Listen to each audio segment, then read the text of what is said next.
More often than not these days, there's a lot of gay characters and couples in fictional media, and that is a very good thing. We're not just getting good representations of gay men and women, but also trans characters, non-binary, pan, even poly and ace characters as well. Now I think is the time to point out a few things about this video. First of all, I came up with the concept for it back in June, but I'm only putting it out now as, well, I was busy with the Victory Records Decline episode of this at the time. Also, I'm very lazy. Also, all the album catch-ups I've got to do now. Secondly, I myself am not gay, so I likely have no right talking about this stuff. And lastly, there's not many negatives to go through in this intro section, which is a rarity. This video was going to cover how to get queer love right in fictional media, but what I think does it right could be very different to what someone else thinks does it right. I will admit that my enjoyment of a character or couple who are gay doesn't necessarily come from the fact that they are gay itself, but more so from how well the character's dynamics are developed, and in recent years that has improved a lot in media. And this may seem controversial of me to say, but I will stand by it. If your queer character's only trait is that they're queer and they have nothing else going for them, then you don't have a queer character. You have caricature that's used to draw in a specific demographic, which is very predatory tokenism and also extremely misguiding and disgusting. Shame on you if you do this. I also guess this video, at the time of writing this bit of the script actually, was inspired by the recent conservative cartoons like Mr. Bircham and the New Norm, but given the events that happened last week in real life with the whole, Trump being president again thing, it felt like a weirdly appropriate time to try and get this video done. Speaking of those conservative cartoons though, I will actually put a link to a video that a guy named Saberspark did where he covered, I think, Mr. Bircham and the New Norm. That'll be in the description of this video, so go check that out, it's a really good watch. So instead of talking about the stuff that's really fucking bad in the world today, let's focus on stuff that's really fucking good in the world today instead. Oh, and also, beware of spoilers for some of the shows and things I'm about to talk about if you haven't seen or played any of the things I'm going to go through. Just keep that in mind.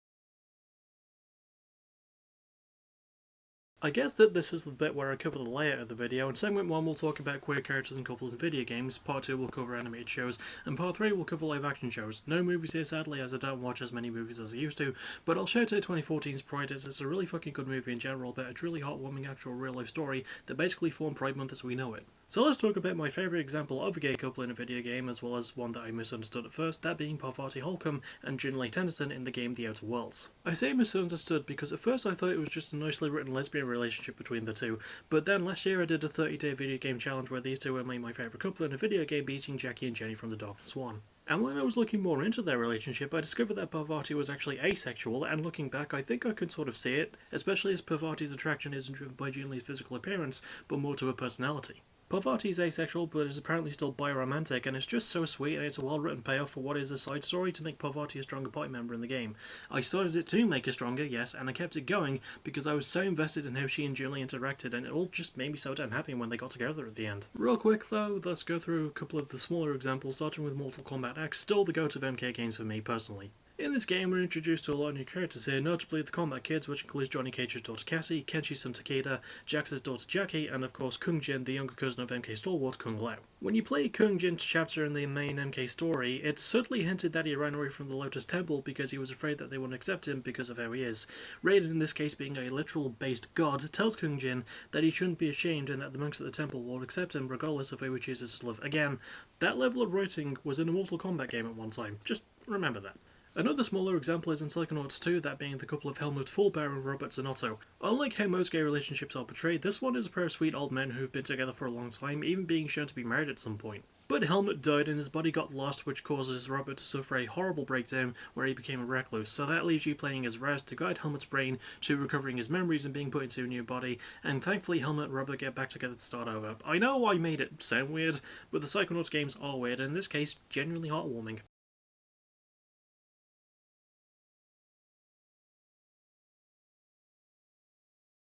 Now, I will be fully transparent about this part. I haven't seen some of the shows I'm about to talk about here, but I've seen from a lot of reviews and other videos and just general internet osmosis that these couples are looked upon quite fondly, and although there is one couple that I know a bit more about, we'll get to them a bit later. So let's begin with the Harley Quinn show, titled Harley Quinn, which adopts a canonical comic book relationship between the titular character and Poison Ivy. And it's an interesting dynamic as Harley has a more unpredictable nature compared to Ivy, but that's what makes it interesting. They're a sweet couple who work their shit out as the show goes on, and they earn their happiness. I really need to actually watch it though, because I've heard it's really fucking good. But let's talk about a show I do know a bit more about in The Dragon Prince, which is honestly one of my favourite shows. I was a big Atla fan when I was a kid, so it was cool to see that the creators made a new IP, and a very compelling one at that, even if the LGBT couple in question isn't the main focus. And that relationship is between the Sunfire Elf Janai and Amaya, the aunt of two of the show's central characters, Callum and Ezran. I like this relationship relationship a lot because of the adversity it has to overcome. First of all, with Amaya being a human and Janai being an elf, there are people on both sides who don't think that they should be together. They're also on opposite ends of a big divide after countless wars. They both live in faraway parts of the series world, and add to that the fact that Amaya is deaf, which just makes for another layer. The contrast between them is great too. Amaya is warm and more open to sharing her feelings, whereas Janai is more fearless but does hold a lot of doubts about herself and is usually more reserved and strict. But the two work through those issues and problems and eventually get engaged in what is one of my favourite scenes in the show. But I bet that when I mentioned what this part would be about, I think I can guess the queer couple that came to everyone's minds, that being the pairing of Luz and Amity from the Owl House. In a show that has great LGBT rep all around, the fact that the main couple is as enthralling as it is a testament to how good the writing on the show was. They start off contrasting, with Luz being an outsider who is more outgoing, while Amity has a high social position in school but is masking a lot of how she really feels. This leads to Amity not really bullying Luz, but shutting her off mostly to keep her status, but as the series goes, they develop feelings for each other, they help each other through their major issues, and eventually they fall in love. And I can honestly say that, considering that Disney cancelled the show a bit prematurely for my liking, I really hope that there's some universe where Luz and Amity are together and happy. I just really hope that's the case.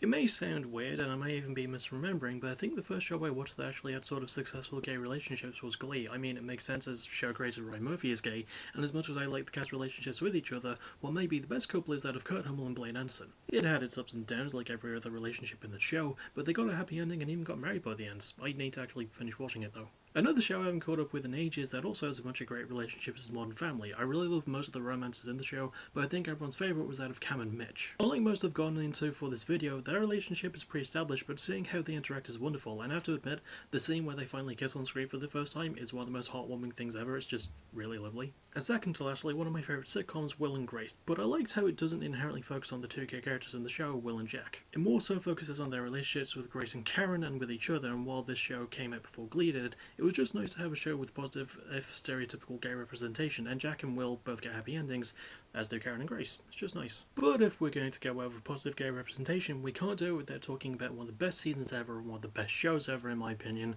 That would be season 5 for Brooklyn Nine-Nine, and I love the real life circumstances that surround this one. From the first episode onwards, we meet our cast of characters, including Precinct Captain Raymond Holt, who reveals in the first episode that he's gay. And he becomes a great focal point with that stuff too, having to overcome discrimination due to both his sexuality and his skin colour, but still managing to run a solid group of officers and having a husband as well. And I would be remiss if I didn't mention his actor Andre Barre's passing in December of last year. Rest in power, man. But this segment focuses more on season 5, and we knew beforehand that Ray was gay, but we didn't know that another character, Rosa Diaz, was also queer. That real life circumstance I mentioned was her actress Stephanie Beatrice coming out as bisexual in real life, and she and the writers decided to work that into an arc for season 5, and it's one of the best and properly realistic feeling character arcs ever for a queer character? Maybe? It's handled with a good level of realism, and it's been praised for the writing and Stephanie's performance. Game Night is one of the best episodes of the show for that reason, and the scene where she tells her parents is executed greatly. I love the development too, as her dad wants to support her, but her mum takes a bit longer to come round, and even her dad doesn't fully understand, and I love that Holt actually encourages Rosa to call her mother, and then they sort it out. The show rules so much. God, I love the show. I love all of this stuff. So with that being said, I would like to virtue signal a bit more in my closing statements. I have plenty of friends under the LGBT banner, and while I don't know how many of them will be watching this, if you are one of those friends, or if you're not but still fall under that rainbow, I want you to know that you have idols to look up to in fictional media and in real life. You have games that can make you happy because they have characters like you in them, shows and movies and books that do the same, and despite how dark it gets, you are seen and you are heard. And in those moments you need to remind yourself that, you know what? That was the outro I did have written. But again, given the recent circumstances, I'm going to add a few things right now. Black Lives Matter. Trans Lives Matter. Queer Lives Matter. Women's Lives Matter. Disabled people's lives matter. Right? Arm trans kids. Give the people the power to fight back.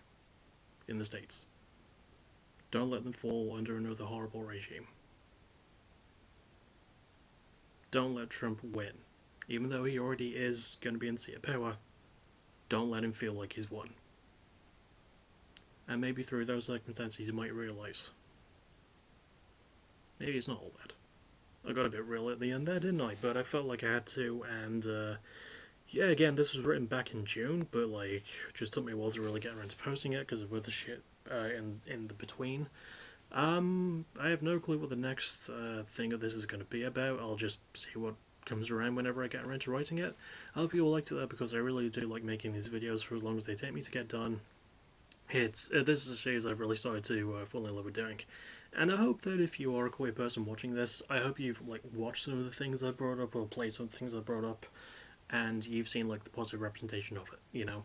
And yeah, that'll about do, I guess. I'll see you all most likely on Thursday for Music of the Week. And as always, thank you for watching. You're awesome. Bye bye.